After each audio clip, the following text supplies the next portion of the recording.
Well, getting our babies to sleep through the night is a critically important thing for us to do, for parents to do, because if nothing else, babies get better care from a rested caregiver. So it's good and it's important, but it's also important to know that at birth, their sleep patterns are little bits all around the clock, no one big long pattern. And so it begins to lengthen as they get a little bit older.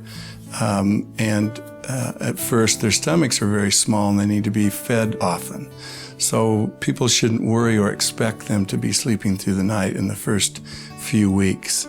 Along about 8 weeks or 2 months of age, somewhere around in there, they'll start to sleep longer patterns. And we encourage mothers to let them fuss a minute or two. It's helpful to them to learn how to self-soothe, and a lot of times they'll go to sleep again in a few minutes, and even if you only get a half hour or a little bit longer, you're stretching them out a little bit at a time.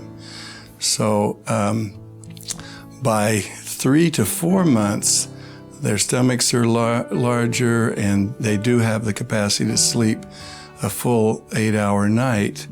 And so we want to encourage it. We begin to worry a little bit about their forming a habit. If I woke up every night at 4 o'clock and ate a sandwich, after a while I'd wake up hungry.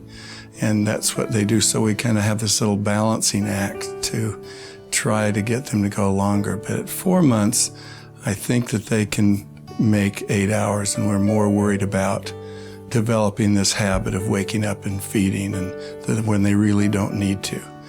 So if we've stretched them out a little bit at a time, a lot of them will learn to sleep through the night on their own, and they don't have to cry themselves back to sleep. But if they haven't, somewhere in that 4 to 6 month time, what becomes important is establishing sleep patterns. These are patterns that go on and on, so we want them to. So the American Academy of Pediatrics came out just within the last few weeks, and with a study that did show that there were no long-term effects on babies socially or developmentally or in any way if they're allowed to cry. So that becomes a challenge. Sometimes it's mom that can't do it, sometimes it's dad that can't do it, but it's an important thing to establish. And so letting them cry themselves back to sleep, whether it takes 20 minutes or my son was an hour and a half, and it was a hard night for me to do, but he was sleeping all the way through the night in about 3 nights. And that's what most parents will tell you, about 2 to 3 nights. If you don't go get them, they will eventually break that habit and learn to sleep.